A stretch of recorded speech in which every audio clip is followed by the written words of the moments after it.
Teaching them, this is your body, and these are the parts of your body that are just for you. You start that at a young age. It is so normal to them that no one touches them without their agreement. And if somebody does, then they know it's wrong, and then they go talk to somebody about it. We would leave my grandmother's house and my parents would be like, oh, go give your grandmother a kiss, or go give your tia a kiss. That's not necessarily a safe thing. It teaches children that they don't have control over their bodies. These days, you hear the word boundaries a lot when talking about well-being. So what does that mean? Boundaries are rules or expectations you put in place that make you feel safe, respected, or free to be yourself. One type of boundary is consent, the ability to decide who is allowed in your personal space.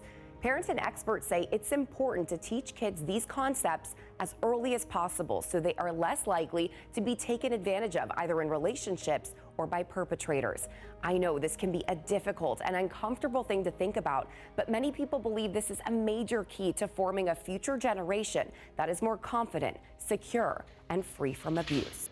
Katie Zeck embraces the love and chaos of motherhood with a 4-year-old, 2-year-old, and another due in the fall. I can lose sleep over thinking about safety and making sure we're teaching them how to be safe. So she and her husband Jordan make time daily to teach their little ones about physical boundaries. Not an easy task with toddlers. My oldest son has a lot of energy, and he is just, he's gonna be more aggressive, even playfully, and so we're really trying to teach him to respect other people's bodies. Those lessons come with simple body awareness. It's even teaching them, this is your body, and these are the parts of your body that are just for you. Nobody else is gonna touch them. She knows these teachings will lead her kids to healthy relationships. This is what consent is about. That thought process echoed by sociologist, intimacy speaker, and relationship coach Jennifer Gonzalez. There's that basic body autonomy and body respect in others.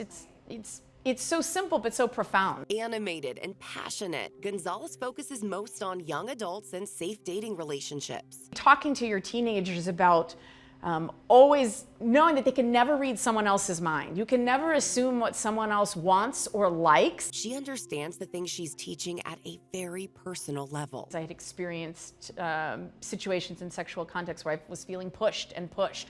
And I kept saying, no, I don't want to do that, and just feeling pushed. And then I was like, all right, I guess we're doing this. At the time, she had a foundation built on boundaries, so she was able to understand they'd been violated. I knew I didn't do anything wrong in that moment. I know I had clearly communicated that, held him responsible and said, what was that? She said that preparation and self-confidence can eliminate shame, which often festers into silence. And when you set that up from a young age of being like, no, if anyone else does this, they are the bad one, not you. Like you don't end up, taking on that shame. Gonzalez wants other young adults to have those skills too, with age-appropriate lessons. You start that at a young age. It is so normal to them that no one touches them without their agreement. And if somebody does, then they know it's wrong, and then they go talk to somebody about it. Like, that's just their normal way of viewing the world and touch. And then they're also understanding, and then I don't do that to anyone else also. She coaches young adults on what to say when laying down their boundaries. Embrace the awkward. I can't emphasize that enough. To put up a boundary is to say something like, oh, no, I'm not interested in doing that because I want to feel comfortable and enjoy this situation. I want to be with you, I want to enjoy you, and I want to feel comfortable. Embracing the awkward also goes for parents and caregivers, trying to make sure their older kids know how to be respected physically. Anything that you're afraid to talk about, say that. You're like, I feel awkward doing this. I feel vulnerable. My parents didn't do this for me, but I love you so much. I want to do things differently. That honesty creates confidence they can rely on when they go out into the world. And they're at a party, they're in high school, they're in college, they're off on their own. You've taught them the skills of how to reflect on something in a situation, how to handle difficult things so that they can make the healthiest choices for them. Without these tools, kids can end up in some scary situations. Now here's the part where we gotta talk about a subject that feels icky. Child sexual abuse. As uncomfortable as this topic is, we have to start talking about it because that is the first step to stopping it. How can we even prevent it if we're not addressing it? Randy McGibney is the president and CEO of ChildSafe, a nationally recognized organization right here in San Antonio that offers support to children who have been abused or traumatized. Getting into that uncomfortable space as adults could actually cause solutions for our future generations. If we don't address the issue and we're not honest about saying words like child sexual abuse, we're not normalizing the issue. We create a safer environment for children to feel like maybe they can come forward, that I am going to be listened to, that I am going to be believed. He says perpetrators prevail by silencing victims, so our voices are what will stop their crimes. But it also starts with prevention and the role parents or caregivers can play starting when our kids are young. The evidence and the research shows that the earlier you start to have these conversations with young children, the better outcome it has for preventing child abuse. Those age-appropriate lessons include learning the anatomical names of body parts instead of nicknames.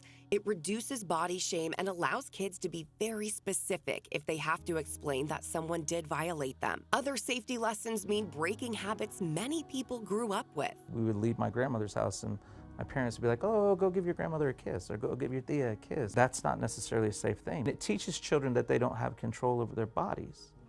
And so what am I telling you that I'm forcing you to go and hug or touch somebody that maybe you don't feel comfortable hugging or touching? If they clearly don't want to give hugs and kisses, maybe ask them if they want a fist bump or a wave instead. We're not saying the way you grew up is wrong. It's just we know better now about how to keep our kids safe.